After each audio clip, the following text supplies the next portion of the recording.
Okay, welcome to photography. This is our first unit on the camera, and we're going to learn some basic definitions. I have 28 definitions we're going to go through during this lesson. So let's take a look at what the definition of photography actually means. Photography, if you look at it and you divide it into two, photography literally means light drawing, so drawing with light. So photography is the idea is that light is coming into the camera and you're recording that light and essentially drawing with light. Our next definition is the camera obscura. Now, the camera obscura was the precursor to the actual first camera. Camera obscura looked like this. It's a box, or it could be an entire room, which the viewer stands and light enters in from one side and projects the image upside down on the other side.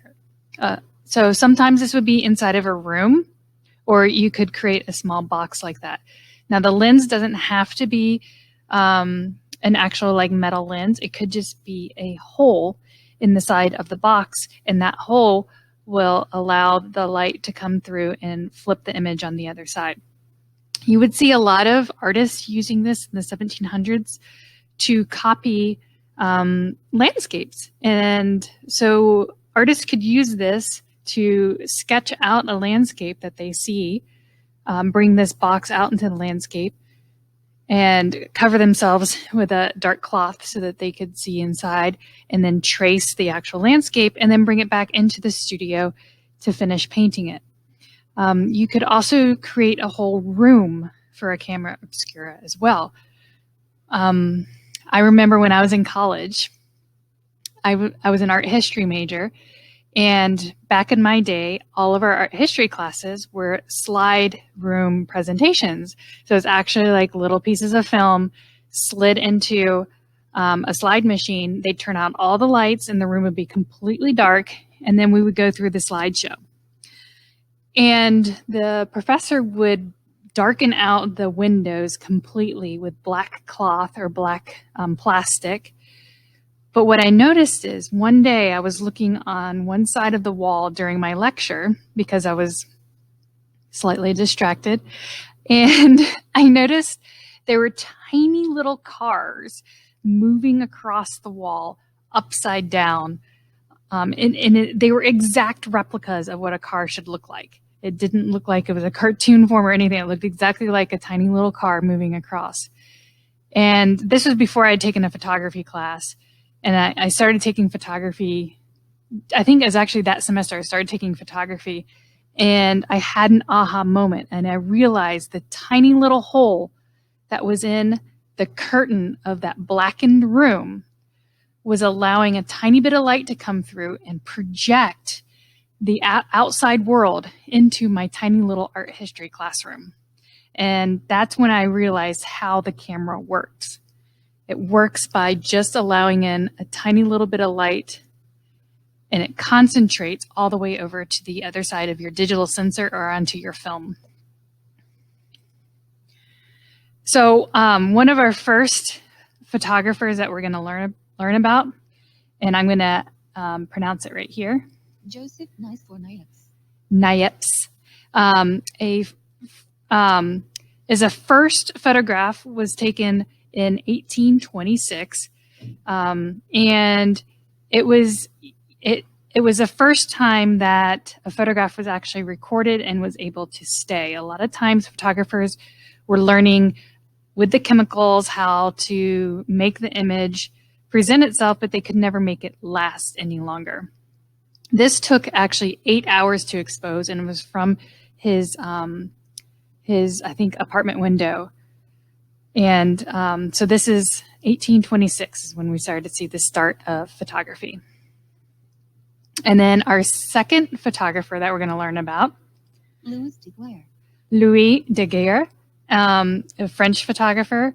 He was responsible for something called daguerreotypes of 1839, where permanent images were created on sheets of copper plated with silver.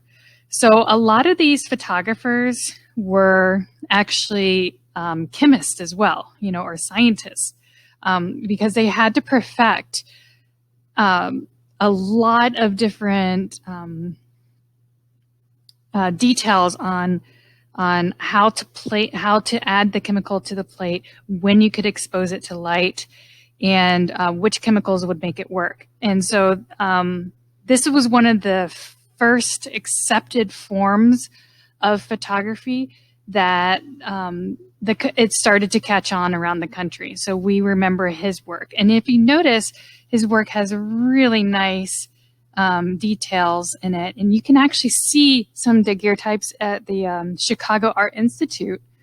And if you ever notice, they're all behind glass in like a glass case, and it's not exposed to air, because if you expose any of these older pictures to air, it will degrade really quickly. So you have to keep it encased in glass. A large format camera is some of the very first types of cameras that photographers were using to capture images. It looks something like this. I had one of these in college. It cost me about $1,000 to get this camera in college. The cool thing about this camera, it looks very old, or the style looks very old, but a lot of like contemporary photographers still prefer to use this type of camera. The reason is because the images that you produce from them have such fantastic detail. This creates a 4x6 negative, which is about this large. Okay, so all that information on that large negative, when you blow it up and print it, it will have fantastic detail. And you can get some really cool effects with it. As you notice, you can change the shape of the bellows to change the perspective on some of the pictures as well. You can't see the image, but right here on the back of this is ground glass. And so the light comes through this lens and it projects onto this ground glass on the back, and you have to go to the back and stick your eye up to a loop and then crank the focus on the back of it. But you can't see anything unless you have that dark cloth over your head. Have you ever seen those classic pictures with somebody with a dark cloth over their head as they're about to take a picture? That's exactly what you need to use. But you will find a lot of contemporary photographers using this. So the reason you'd want to use this one in particular is if you want the fine detail, and you don't have to worry about toting it around. This thing is huge. It's a monster. It's about this big. It's really heavy.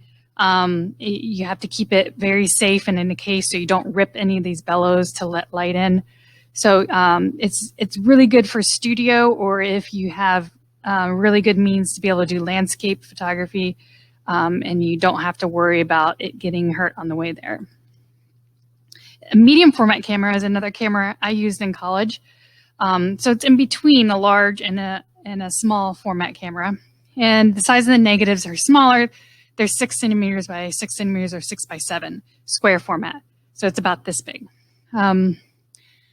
So this one is really nice for inside of a studio as well, because you can hand hold it. It's still large, larger than a small format, but you can hand hold it and still be able to work inside of a studio, and you put it on a tripod.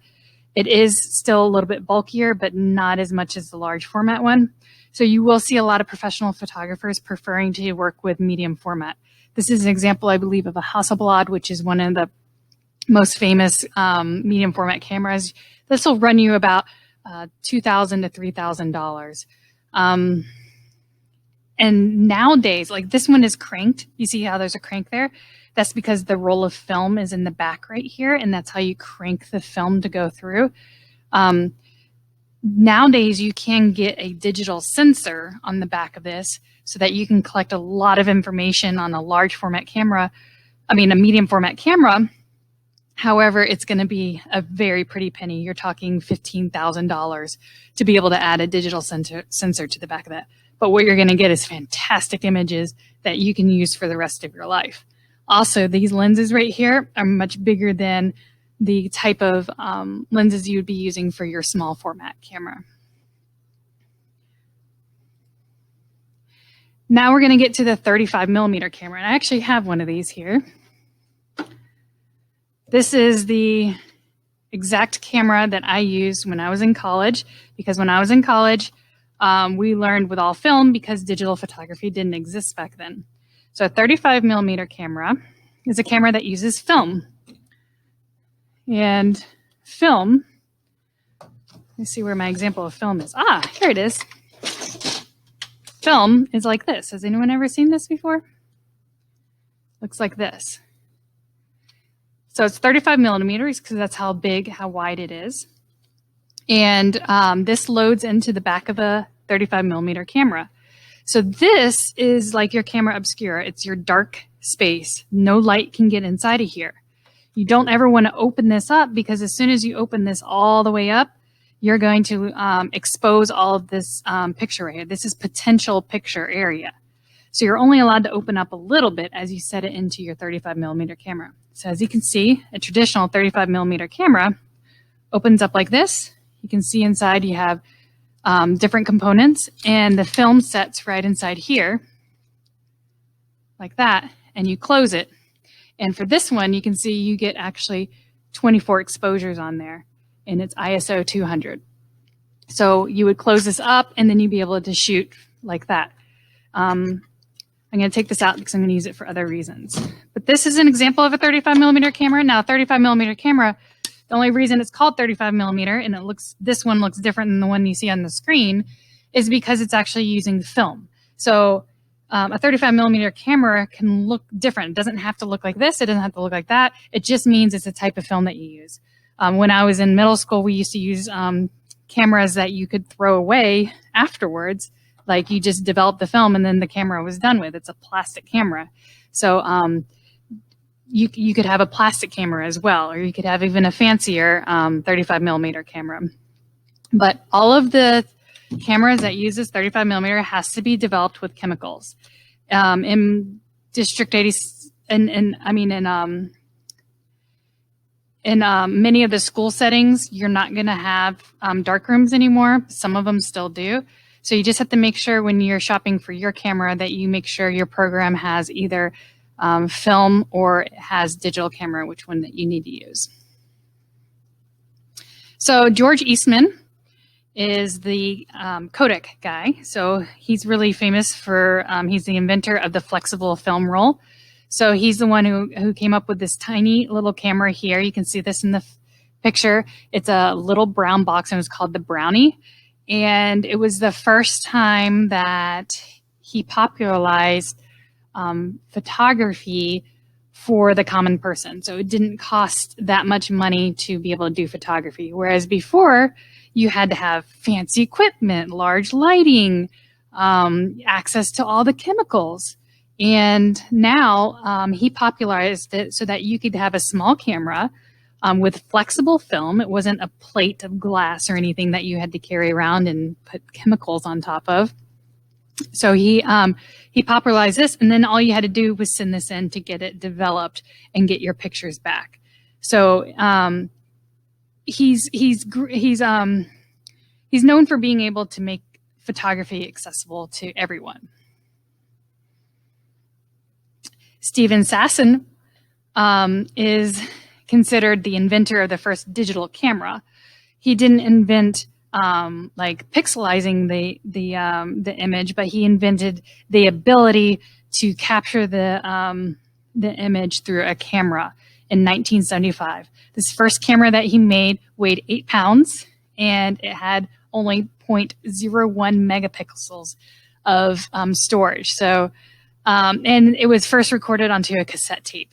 I don't know if you guys know what a cassette tape is, but that was in the whole process to take that one picture took 23 seconds. And of course, in black and white. I would say that digital photography didn't really take off. I graduated with my master's in photography in the year 2003. And the conversations we were having in the year 2002, 2003 was, is digital photography photography? Like, it was such a new thing back in 2003 that even the photography schools were reluctant to even accept it as an art form. So we've come a long way since then. And obviously digital photography is an art form.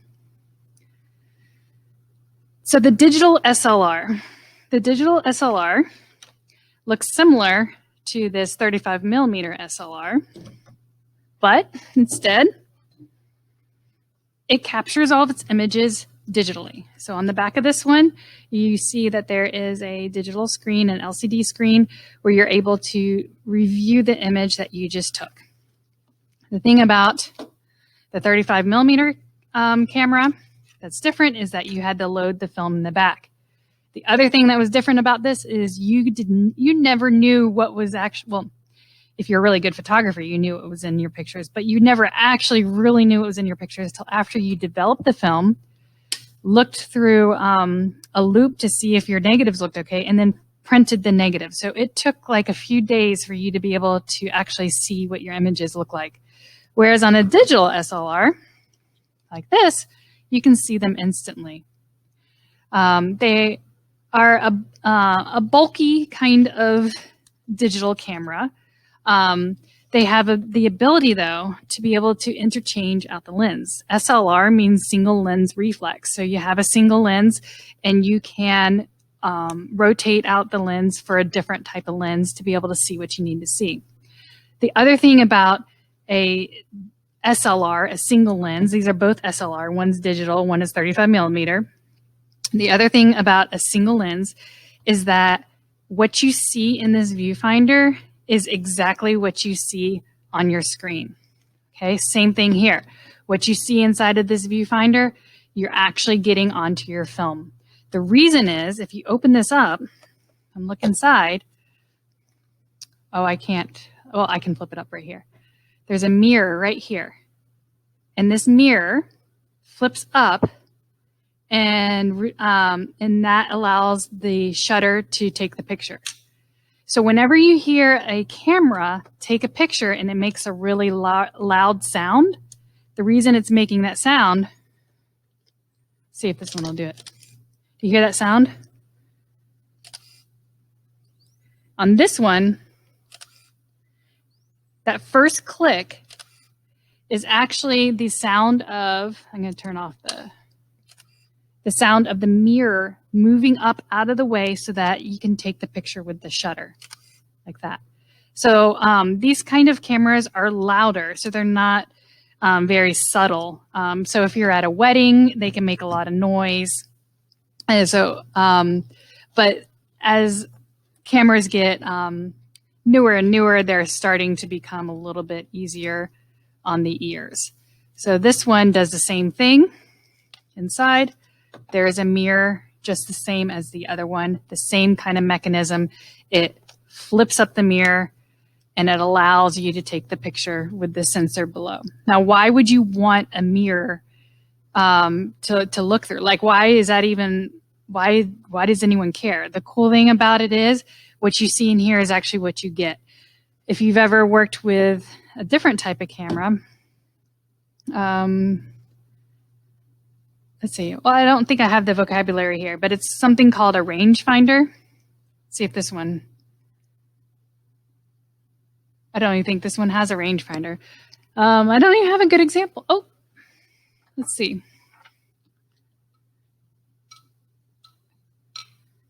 Now that one, a rangefinder, I'll pull up a picture in a minute. A rangefinder has a viewfinder still on the side of it, but you look right above the lens, not actually through the lens. So it doesn't actually give you the exact picture. So you'll find that is a little bit of a problem because when you're making your composition, you're not actually getting exactly what you see. If you're very picky about how you're composing your pictures, you're going to want to use something that has a mirror in it so that you can get the exact image that you want. Now, this vocabulary word is point and shoot, and it's kind of nice. It's point and shoot. I have an example of a point and shoot camera right here. They're usually more compact point and shoot camera. Notice I can't take the lens off of this camera. you can have a point and shoot in 35 millimeter. You can have a point and shoot in digital format. This is a point and shoot in digital.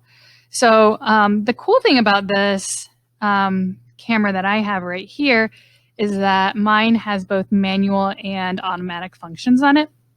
The camera you're seeing on the screen here, this Nikon, is only going to have automatic functions. Some people like that. Some people like automatic functions because it means I don't have to worry about what's going on in the picture. I don't have to do any changes to the settings. I just want to take a picture. The problem with that is some of your pictures don't look so great because you're not in control over it.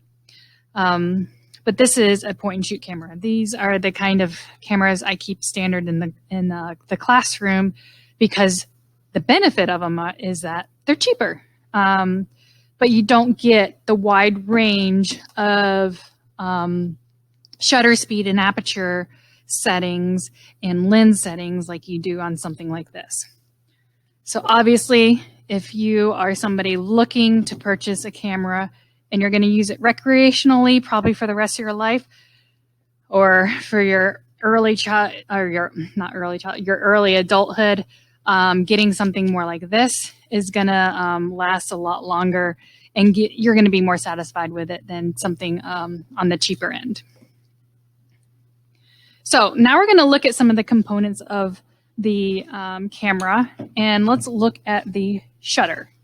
The shutter it does what it says, like a shutter on the outside of a house. It shuts, closes, and it opens. It's the device that allows light to come into the camera. Okay, so the whole back of your camera is completely dark.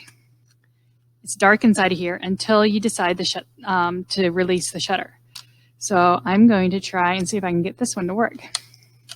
Oh, look, you see that? I'm going to press the shutter button and notice it opens and closes, and it's releasing for a very short amount of time of light into in this camera, the film. The same thing would be happening in your digital camera as well. Now you can adjust how long that opens. So let's just see if I can do that really quickly. I'm curious. I haven't used this camera in so long. Okay, I'm going to have a slow shutter speed. I'm going to have it open and close for a whole 3 seconds. Watch this. See that? I can adjust how long that is open. We're going to learn all about that in the next unit called shutter speed. But that's where the shutter is in the inside of the camera. It's actually, in this camera, it is part of the camera unit. In other cameras, you might see that it actually is part of the lens unit. Okay. The next vocabulary word is the shutter release. It's obviously related to the shutter, but it's the point at which you release the shutter. Release the shutter, they say. Okay, so when you press it, it's right here on this camera. See it right here? When you press this, it allows the light to enter into the camera. So I push it, and that releases the shutter. So whenever I say, did you push the shutter yet? Make sure you know find that button, because that is the shutter release. Okay, next is aperture. So every lens that you have has an aperture. It's the opening to the camera that allows a certain amount of light to come in. And so light enters into the camera 2 different ways. It enters in through the shutter and it enters in through the aperture. You can adjust the aperture in different ways. So I have an example here of what aperture looks like. Okay, so here would be a very small aperture, because aperture literally means just like a hole, an opening. And then see how I can make it really small, and then I can open it up to be really large. And why in photography would I ever want to change the opening of the aperture? We're going to learn more about this in the 3rd unit on aperture and ISO. But just to give you an idea, I want you to think about your own eye and how when it's exposed to a large amount of light, the pupil will start to contract and get really small, so it does not allow too much light to come in to you and your brain.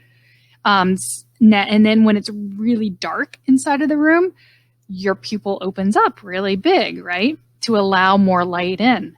The same thing with the camera. If it's really, really dark out, you might need to open up your aperture really large to allow more light in. But if it's super bright out, perhaps you can make your opening really, really small. And we're going to learn about what kind of effects you can get from that in Unit 3. Okay, the viewfinder. We kind of touched on this a little bit. The viewfinder is on the back of the camera, and it's this part right here. It's the part that you look through. Now, some people choose to not use a viewfinder, and they would prefer to look at their image back here. Some cameras don't even allow you to do that. Some cameras make you look through the viewfinder. And then on the other hand, there's some cameras that don't even have a viewfinder. This one doesn't have one. Look at that. So there's no way to look through. The only way you can look is through the LCD screen. So it does not have a viewfinder.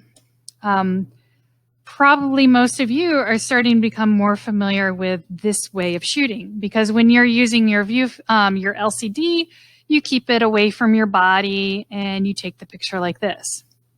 I'll tell you one reason why I don't like the viewfinder, the LCD as your viewfinder. The reason is that when I'm holding it like this, to you it looks like this. When I'm holding it like this, I also see everything else around me. So I'm distracted by everything else that's happening, or the things I'm missing. But when I am using my viewfinder, say on my SLR, I get inside here, I close one eye, and all I can see is just black space and then my composition. I can't see anything else. So I really get into the picture. This way you're kind of disengaged, whereas with this, you're actually really engaged in the picture and you see it fully. So I prefer cameras that have the viewfinder on it. Okay, the camera lens. The camera lens, pretty obvious. It's a piece of glass or transparent substance with curved sides, and it concentrates the light to come into your camera. And you'll see lenses on telescopes. You'll see lenses on other devices that you've seen, but the lens sometimes actually ends up being the most expensive part of your camera. For example, I have a lens at home that costs me $1,000, which is like more than twice the amount of like a Canon Rebel or something like that. The reason is I really wanted a wide format lens so that I could get into tight spaces. And in order to get a nice lens, I needed to pay a nice price. The other thing with lenses that you're going to learn is that this number right here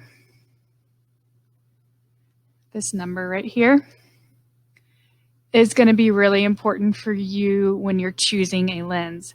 This one says 3.5 to 5.6. That is how wide your aperture can get with that lens. Okay, that is how wide you can get. The cool thing is, and it's called how fast your lens is.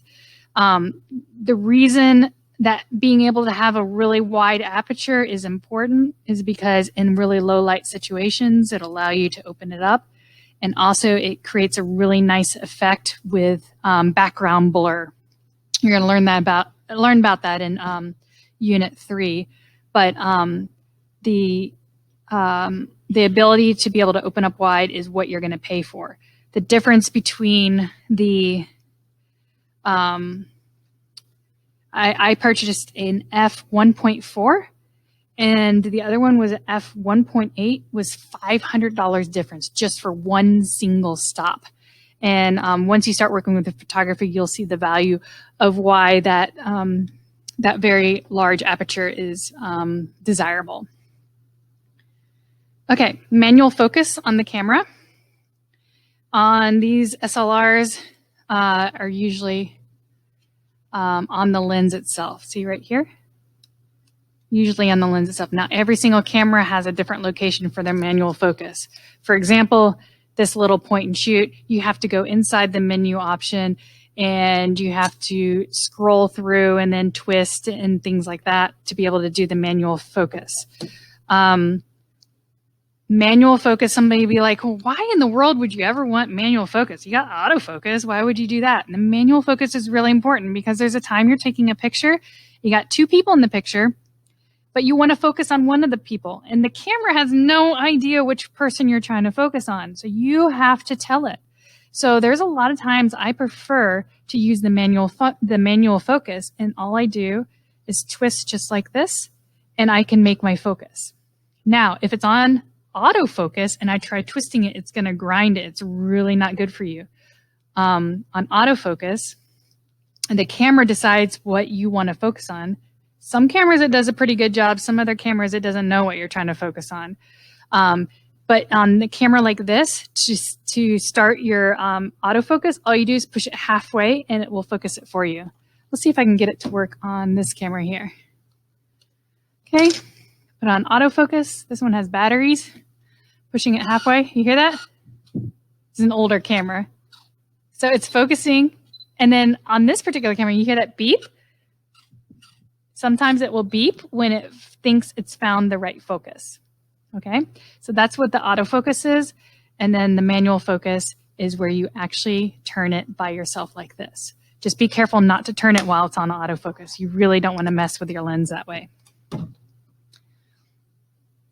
Next up is the auto mode. Usually it looks something like this. On this camera, you can see it's just a green square or rectangular. This one, it says auto. And this one too is just a green square as well. What you want to think about the auto mode is the camera selects everything for you except for the focus. You can turn it on manual or automatic on this in this situation, but it determines the aperture, shutter speed, the white balance, the ISO, the anything that you want to be able to adjust. It doesn't let you adjust. It is like all point and shoot. It even pulls up the flash for you. That happened before, right? I turn this on, and the camera reads that it's oops. I gotta turn this. The camera reads that it's really low light, and then the flash automatically comes up, takes the picture. Okay, so what you've essentially done is you've taken this really nice, expensive camera and you've turned it into a cheap point and shoot camera, and that anybody can do it. Now, in a photography class, I never, ever, ever want to see you using this setting. If you want to use this setting, then you don't need to be in a photography class because you've learned how to be able to use all the settings. Okay, the next setting is the program mode. Now, there are times I've allowed students to use the program mode. The program mode usually is indicated on the top with a P, okay, P. Sometimes I call the program mode the panic mode. The reason I call it the panic mode is because, and I've used it, I've turned it on at times when I'm in panic and I don't have the time or the situation does not allow for me to set my aperture and shutter speed. So in the program mode, the camera does still select the f-stop and the shutter speed, the aperture and the shutter speed. However, you can change the ISO and the flash settings. The reason I don't want you to use auto mode is because that because the flash will pop up right before you take the picture. This is the auto mode. Wait, it's not even want to do anything here. Oh, I know why.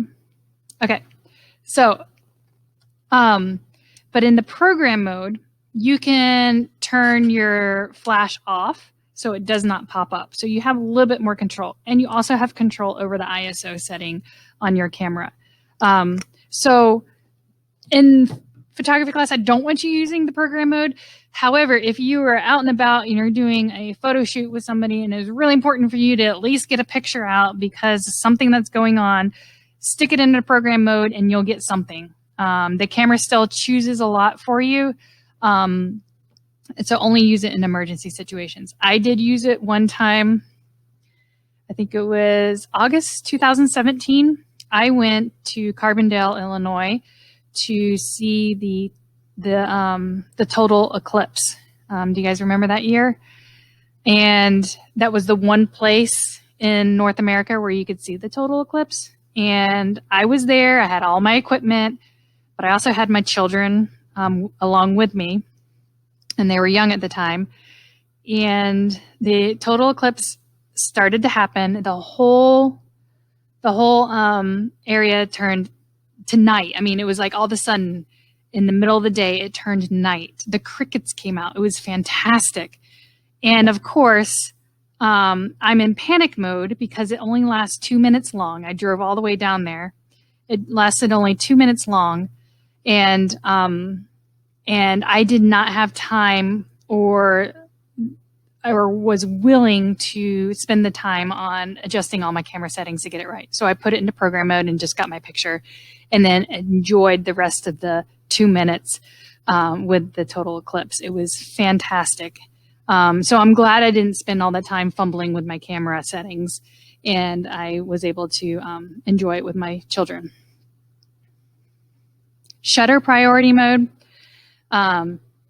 Exactly what it means. When you prioritize something, you put it in front. Okay, so you choose the shutter speed, you choose the shutter speed, but the camera will do everything else for you. This is when shutter speed is the most important aspect of your picture. So just as a little note, you can see here the S is like a Nikon shutter speed function, but on Canons, it is usually represented with a TV. You see that? TV. TV means time value, so it's the time that the shutter is open. So if shutter speed is really important to you, for example, if it's really important to you, that means you're doing sports photography or you're doing some light effects that you need shutter speed to be really important, but you really don't care what happens with the aperture or the ISO, then you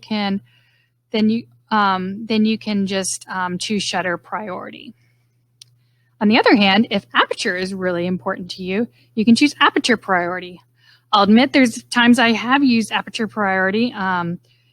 For example, if I'm doing a portrait of somebody and I really want to make sure that I get the person in focus using the lowest or the largest aperture that I could, I will put it in f5.6 to make sure I get the person in focus, and it will do some slight blur of the area around. So if aperture is really important to you, you can do that too. For my show, Motherland, aperture was the most important part of my entire art show. And so every single shot that I did with f1.4. And because I wanted everything to be out of focus except for one small part of the picture. Landscape mode. These are your automatic modes, the landscape mode. Let's see if any of these cameras have it on here.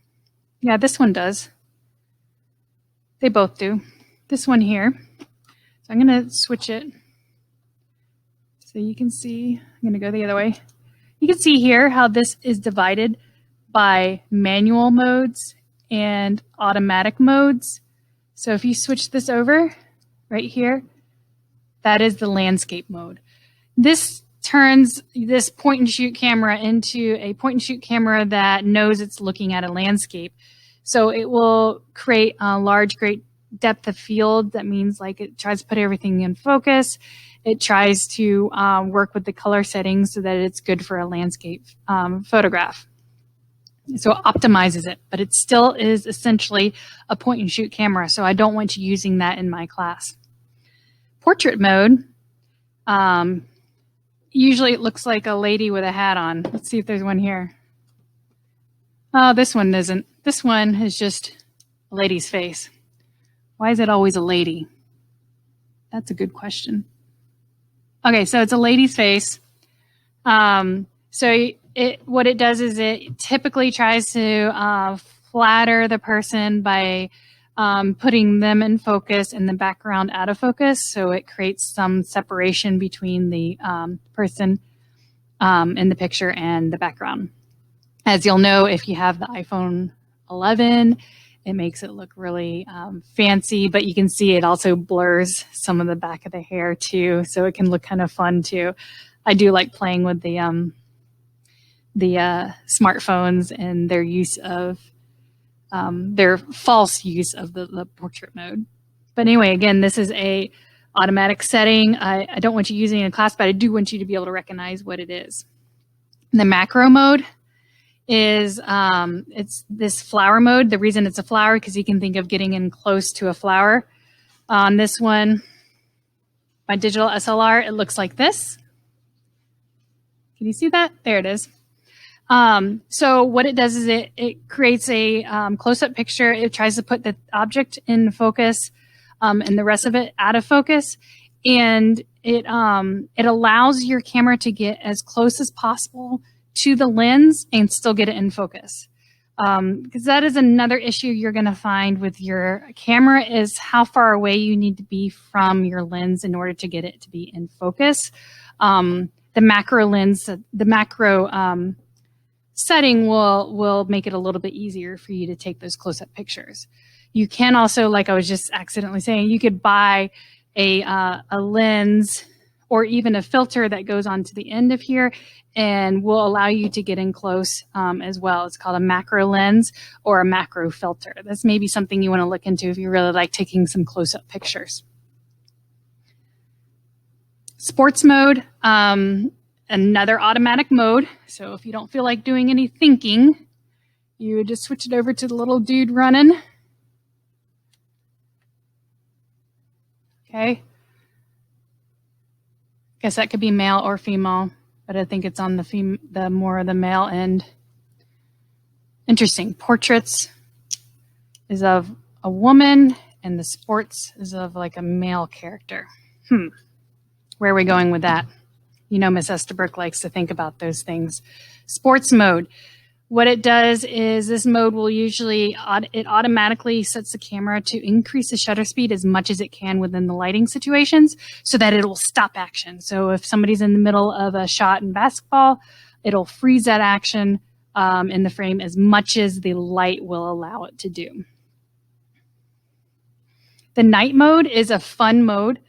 The night mode looks like this. So it looks like a person with a little star in the back.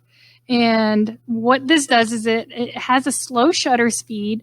So it allows you to take the picture to allow some extra light into the picture, but it also has a burst of flash.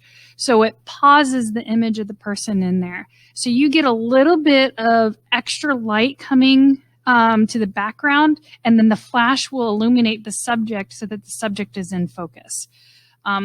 I would only use that if you are in a situation where you're out with friends and you're out like on the back deck with your friends at night and you just need an automatic setting for a quick shot. You could use that if you don't have time to set up your settings on your own. And finally, the bulb setting. As Miss Estabrook likes to say, bulb. I love the bulb setting. The bulb setting, we're going to spend some time doing that during shutter speed. The bulb setting on the camera keeps the shutter open as long as you want it to be. So I sometimes use this for some cool night photography where it's completely dark outside. I set up my camera on a tripod. I open up the bulb setting, and then I go and I take a flashlight and I start to illuminate things around it, and then I take it off the bulb setting. So the cool thing about bulb is that it allows you to open up your shutter for as long as you want. A lot of these cameras are going to have that ability. It's just not always located on the top here. Just maybe when you go to manual setting and then you go all the way down to the end of your settings for shutter speed, you will see that the bulb setting is at the very end. There's something called a T setting or a time exposure, and that means you push it once and it starts it, and you push it again and it stops it. You can see here, the bulb setting isn't all the way on here, but if you go to manual mode and you flip, you can look this on your camera, as low as you can go. The word, let's see here, bulb will show up, okay? And then you come to cameras like this. When you get into cameras like this, they don't even have bulb, but they do go all the way down to 15 seconds. So if you can do your shot within 15 seconds, it essentially is like bulb. It's just that it's not endless. So of course, this is not a comprehensive introduction to the camera. The cameras are so complex, and you have so many choices of cameras and so many options. I've just given you the basic information that you need to know before you start your journey through beginning photography. Thanks for listening.